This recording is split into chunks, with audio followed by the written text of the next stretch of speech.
முதல்ல சிக்கன் எடுத்துக்கலாம்.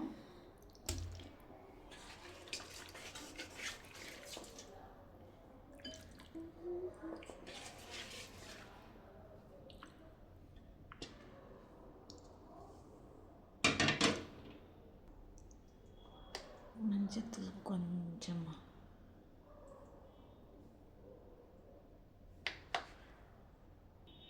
இப்போ பார்த்தீங்கன்னா சிக்கன் வச்சாச்சு, மஞ்சத்தூள் கொஞ்சமாக போட்டாச்சு. அதுக்கப்புறம் பார்த்தீங்கன்னா மிளகாய்த்தூள், தனி மிளகாய்த்தூள் கொஞ்சமாக போட்டுக்கலாம். அப்புறம் பார்த்தீங்கன்னா சிக்கன் மசாலா, கரம் மசாலா மிக்ஸ் பண்ணது அது கொஞ்சம் ஆட் பண்ணிக்கலாம். அதுக்கப்புறம் பார்த்தீங்கன்னா இந்த சிக்கனுக்கு தேவையான உப்பு, அதுக்கப்புறம் பார்த்தீங்கன்னா தயிர் ஒரு 2 ஸ்பூன் போட்டுக்கலாம்.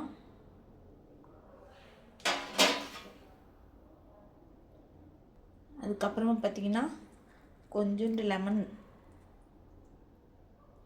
லெமன் கொஞ்சம் சேர்த்துக்கலாம்.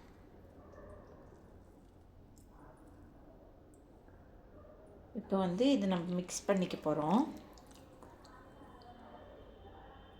இப்போ பார்த்தீங்கன்னா சிக்கனை மிக்ஸ் பண்ணியாச்சு. இது ஒரு 10 நிமிஷம் இருக்கட்டும், இது ஊறட்டும். அதுக்கான தேவையான மசாலா நம்ம இப்போ ரெடி பண்ணலாம்.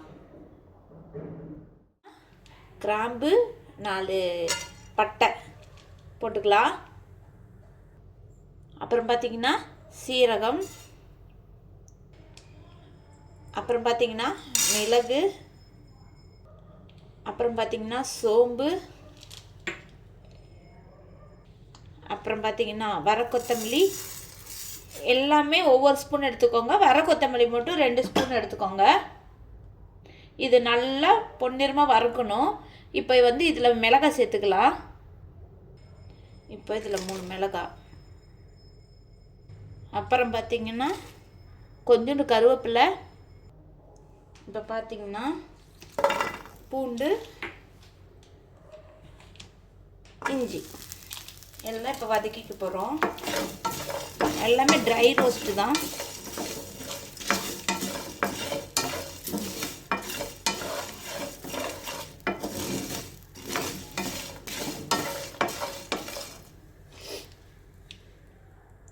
பாருங்க, இப்போ பொரிய ஆரம்பிக்குது. இந்த ஸ்டேஜில் நம்ம இறக்கிடலாம். ஆயில் தேவையான அளவு ஊற்றிக்கிறோம்.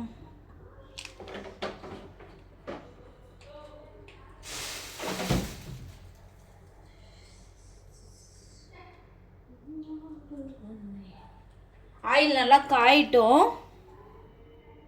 இப்போ ஆயில் நல்லா காஞ்சிடுச்சு. இப்போ நம்ம என்ன பண்ணுறோம்னு பார்த்தீங்கன்னா, இங்கே பாருங்கள், மிக்ஸ் பண்ணி வச்சுருந்த சிக்கனை எடுத்து நம்ம ஒன்று இதில் போட்டுக்கலாம்.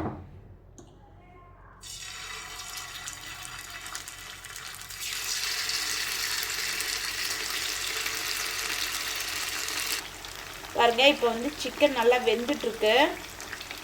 இது நல்லா வேகட்டும். இப்போ பார்த்தீங்கன்னா ஒரு பக்கம் ஃப்ரை ஆகிடுச்சு. நம்ம திருப்பி விட்டுக்கலாம்.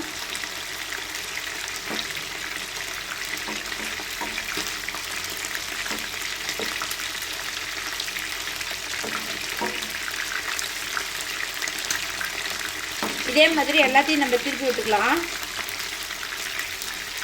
இப்போ பார்த்தீங்கன்னா சிக்கன் திருப்பி போட்டாச்சு, வெந்துட்டுருக்கு.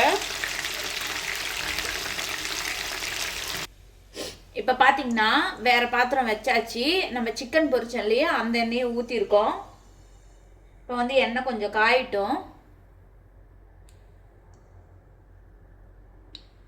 இப்போ பார்த்தீங்கன்னா எண்ணெய் காஞ்சிச்சு. கருவேப்பிலை கொஞ்சமாக போட்டுக்கலாம்.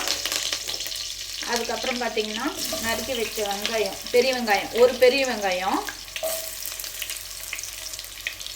பார்த்தீங்கன்னா நல்லா வதக்கி விட்டுக்கலாம்.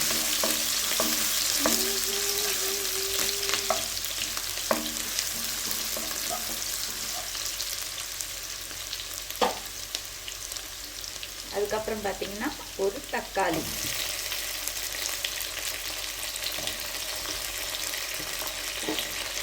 இப்போ இது நல்லா இப்போ தக்காளி நல்லா மிதங்கட்டும். இப்போ வந்து பார்த்திங்கன்னா வெங்காயம் தக்காளி நல்லா வதங்கிச்சு. இப்போ நம்ம அரைச்சி வச்சுருக்கிறத வந்து இதில் ஆட் பண்ணிக்கலாம். நம்ம மசாலாலாம் சீரகம், மிளகு, வரக்கொத்தமல்லி, மிளகாய், இஞ்சி, பூண்டெல்லாம் போட்டிருந்தோம் இல்லையா, அதை அரைச்சி வச்சது தான் இப்போ நம்ம சேர்த்துட்ருக்கோம். கொஞ்சமாக தண்ணி ஆட் பண்ணி கலக்கி விட்ருங்க. இப்போ இது நல்லா கொதிக்கணும். அந்த ரா ஃப்ளேவர் வந்து போகணும், அந்த அளவுக்கு கொதிக்க வைக்கணும்.